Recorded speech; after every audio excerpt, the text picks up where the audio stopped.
So today, we're making this. Stick around and I'll show you how I did it.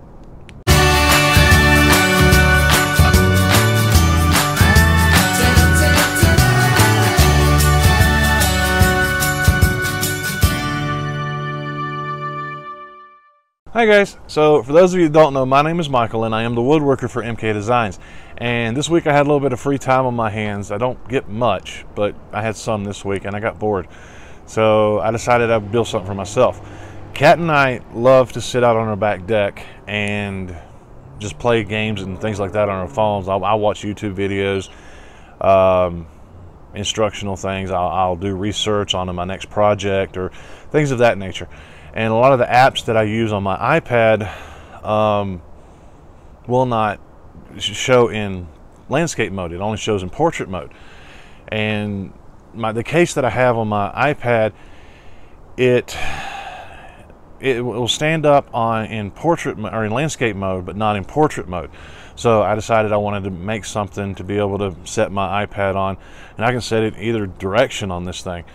But I specifically was going to have it in portrait mode, so that I didn't have to try and prop it up on something, or I didn't have to sit there and hold it for hours on end while I'm sitting at the table, because I like to do other things with my hands. Like I'll take notes or I'll make sketches or something along those lines. I wanted my hands free, so I needed to be able to have it stand up without propping a towel behind it or something along those lines. And also at the same time, I am constantly looking for new ideas for things to sell, like craft fairs and things of that nature. And so I'm calling this just a tablet stand. And there are a few changes that I'll probably make before I actually sell it, but we'll go into that at the end of the video. And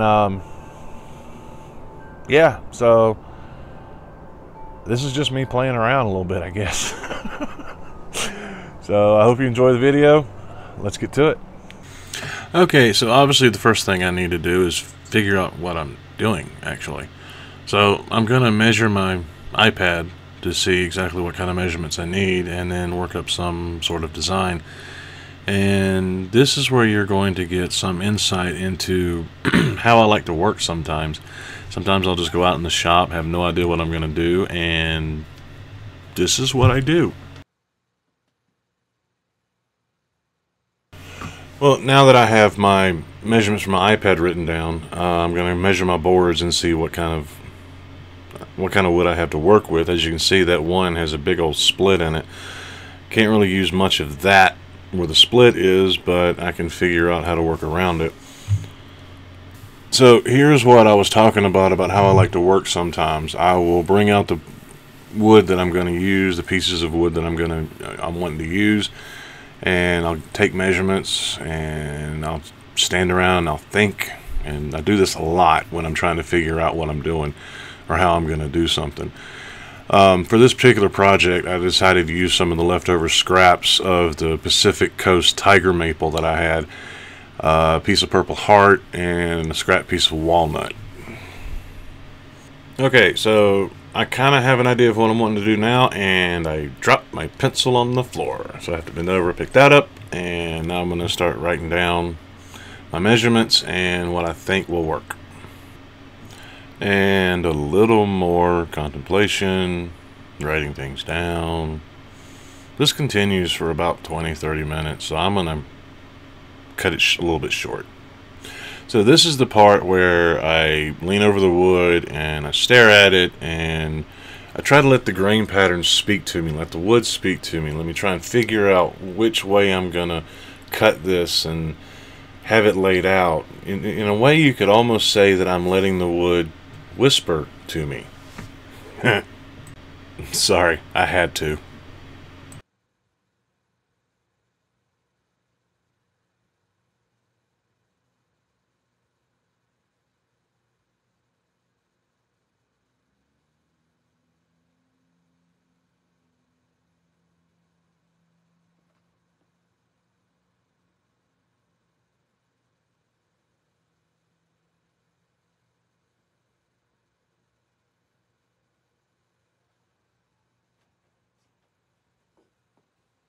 Now that I got all that figured out, it's time to start cutting some wood. Now, this is one way that you can straighten, clean up your edges on boards if you don't have a joiner.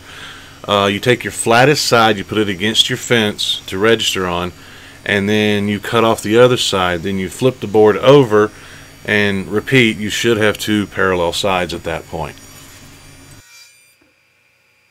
So once I have two clean edges, I'm going to remove my fence over to the width that I want the maple to be, and I'm going to get that ripped down. Then I'll do the same with the Purple Heart and the walnut.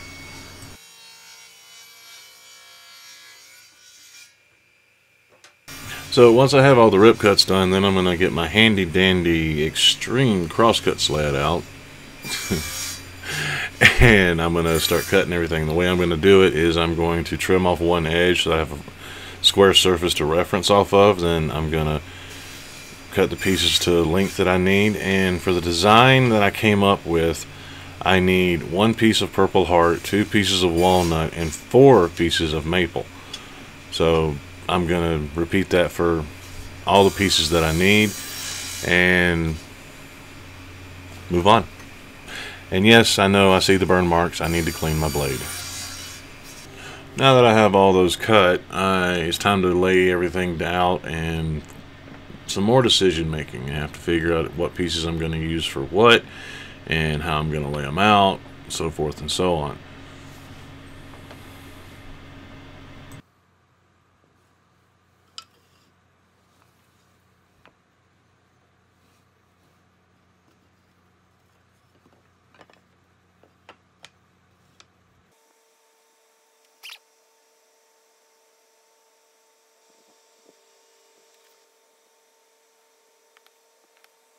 And now that I think I have a pretty decent layout for the main body, it's time to start gluing everything together and figuring out how I'm going to put it together.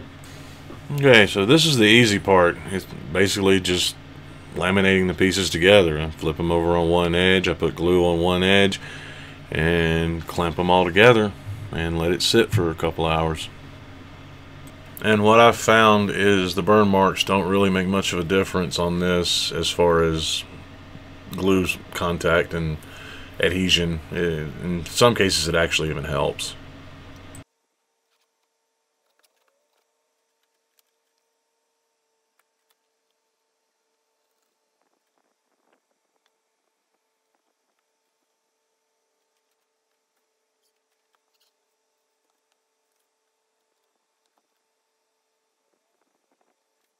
So once the glue is dried on that part, then I can start running everything through the planer to get it cleaned up and get everything down to the same thickness. Next, I need to cut some angles in certain pieces. I decided on a 15-degree angle, and I am cutting the end of the back foot first, and then I'll cut the edges of the main body to the same degree angle.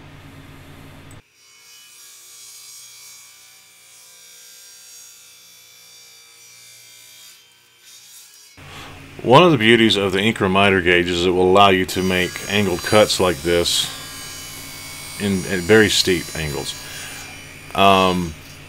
This cut is one of those that if you're not comfortable doing it and you've never done it before, don't try it. Find a different way to do it. You could easily do this with a bandsaw, or something else, or jigsaw even.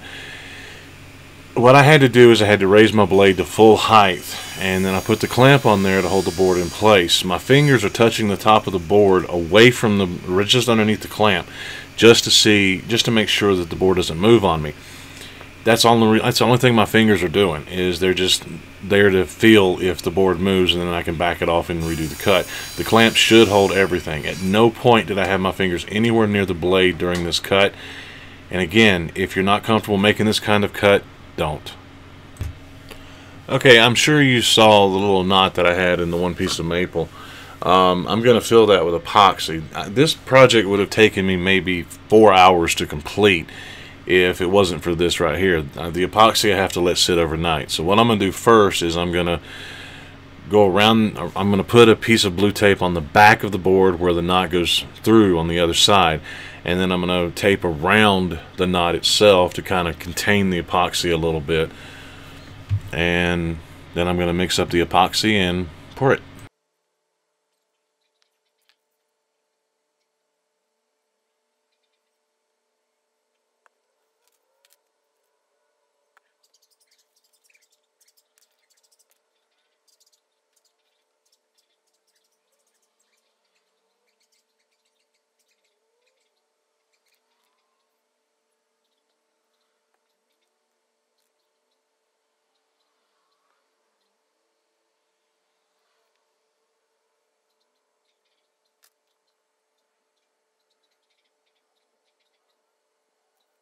Okay, so what I'm going to do is I'm going to just pour it out of the little paper cup, and don't go too fast, don't go too slow. Just get it in there, and then I'm going to use my little wooden stick that I used to mix it up with to kind of spread it around and get rid of some of the major bubbles. And then I'll either blow on it or something along those lines after about 5-6 minutes, maybe half an hour. And once I'm satisfied with all the bubbles out, then I'll let it sit overnight. And now it's the next day, and I've removed the blue tape, and it's time for everybody's favorite part of every project. I get to sand everything down. This particular project, I am starting at 100 grit and working my way up to 220. It'll be 100, 150, then 220.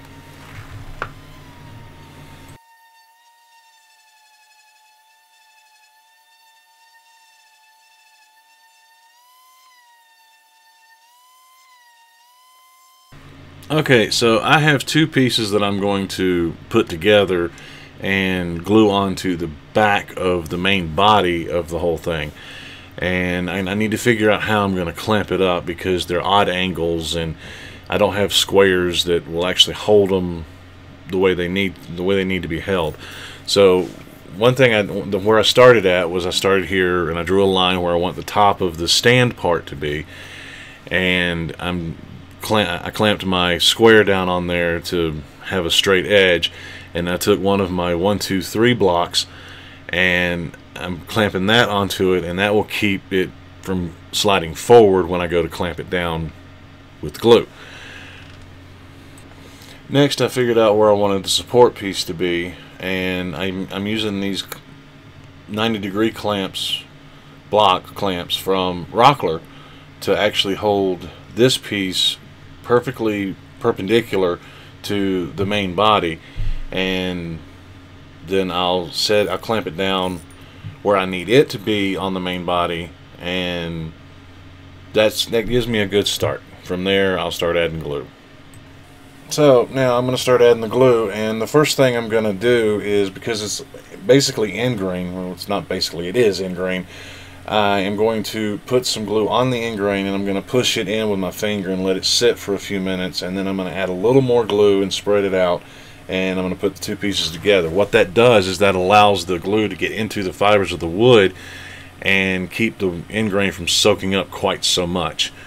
And then I'm going to get everything clamped down and try and figure out how to get it clamped completely down.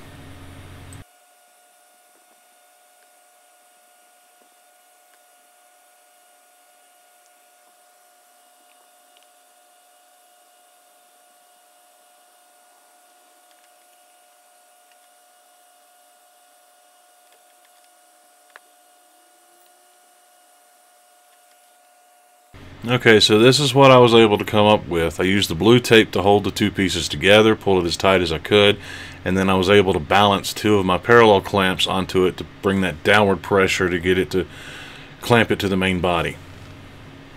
One thing you need to be aware of when clamping like that is the parallel clamps need to make sure they're perfectly straight up and down, and they're not putting pressure in one direction or more than another. Because of that can skew everything, and then your glue starts to dry and you wind up with a real mess. Okay, so after I've let that glue dry for about an hour or so, I then need to add the pieces that are actually going to hold the iPad up, and I'm leaving a gap on the bottom in order to allow for the power cord, the charging cable, to be in there without getting it pinched or anything. So what I did here was, I should have, in hindsight, I should have done this before I put the back on, but I didn't. So I had to empty out one of my little totes so I can balance it.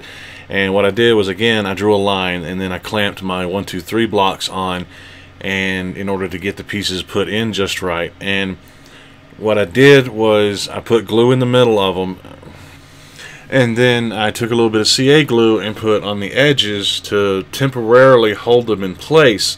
Once the CA glue dries, which is within seconds, it will hold them in place long enough for me to move the 1, 2, 3 blocks and put the clamps directly on the pieces. And putting the clamps on will allow the wood glue to actually dry, and that's what's gonna create the permanent bond.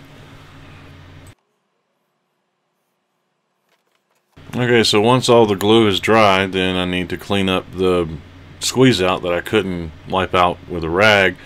And once I have all that done, then I'll take some 220 grit sandpaper and I'll break all the edges, get everything nice and smooth, and then it's time to put the finish on. Basically, I'm just taking my chisel and running it along and just scraping the glue out. It's very easy to do.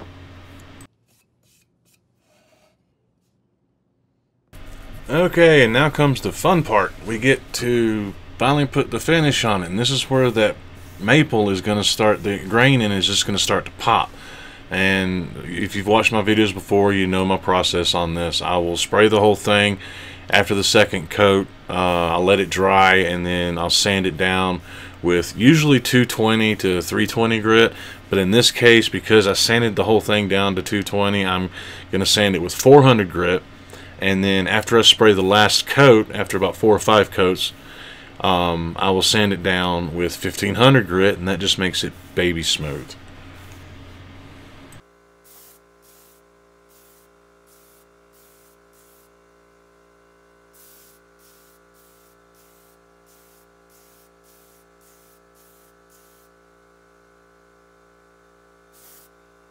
And here it is, all finished and sanded and being put to use.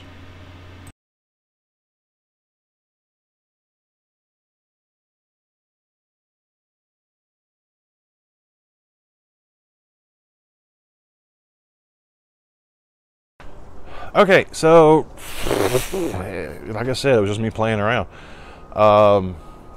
There are a few differences that I would change. One thing is, if I'm going to sell this, I will probably put a hinge on the back for the stand so that it can lay flat as well as prop it up, so that it's not always there. This one was just for me, and I was just playing around with some scraps. And honestly, I wanted to see if I could actually clamp this thing up like I did. I'll probably say this earlier in the video, but if you're going to clamp it up that way, you need to be careful and make sure it doesn't throw everything off, because once the glue sets, you're pretty much stuck. That's about the only difference I would make. I mean, obviously, I can't always make it out of the curly maple, because that was just some scraps I had left over from the giveaway boxes that I did, and that I can't get that stuff all the time. So I mean, I can get curly maple, but nothing quite as curly as that. So I'd probably just use my normal curly maple. And yeah, once I have the final design, I will probably go ahead and make plans for it and put them on my website. Okay, so I have a rather large project coming up, large for me anyway at this moment. The customer who purchased the wine rack has asked me to build them something else. Yes, indeed. I'm not going to go into detail what that is right now, because this one I kind of want to leave it a surprise, kind of. There's a select few people that know, but that's because I've asked them for advice and whatnot on it. So needless to say, this project is going to take up a good bit of my time, at least for the next couple of weeks. I'm sure someone who has more experience doing this kind of thing could probably get it done a lot quicker. But I have not had much experience building this, what I'm going to be building. I'm trying not to tell you guys. I really am. So yeah, it's gonna keep me kind of busy for the next 3 weeks. I will try to do some little projects here and there in between, just to put out a video for you guys, because I told you I was going to try and put a video out every week. If I can't, I will do an update video, just let you know what's going on, where we're at, and maybe have a few surprises for you too. I've got some other things that you guys might be interested in. So yeah, I hope you liked it. I hope you enjoyed the video. If you did, please give it a thumbs up. If you didn't, give it a thumbs down. You know, it's free will. Please leave a comment if you have any questions or anything of that nature. And if this is your first time visiting the channel, please be sure and hit the subscribe button and click on that little bell so that you get notified every time I come out with a new video. And yeah, thanks for watching. So until next time, guys, happy creating. Hi guys, so for those of you that don't know, my name is Michael and I am the woodworker for MK Designs. And this week I built a